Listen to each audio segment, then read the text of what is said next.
Well, I was asked the question, what is a woman in God? I want to talk about the fact that my wife, Pat, is my woman in God. Um, the first thing I want to talk about is that we were married for the past 27 years. And I think that's enough time for me to figure out whether or not she is a woman in God.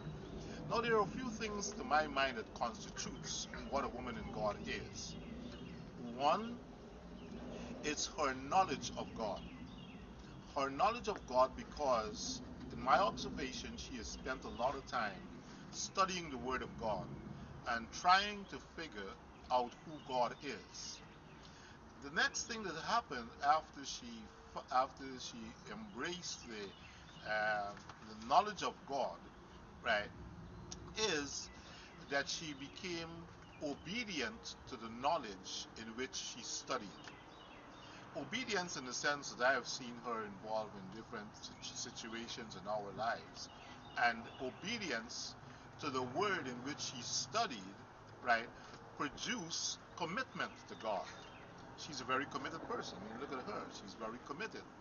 And in the midst of the commitment, right, to God, right, based on the knowledge, right, it sort of formed a relationship with her and God. And what happened with that relationship and that commitment and that knowledge is, right, it brought her to a place where it helps me a lot of times too, right? But it brought her to the place where she became more or less, you can see the character of God in her.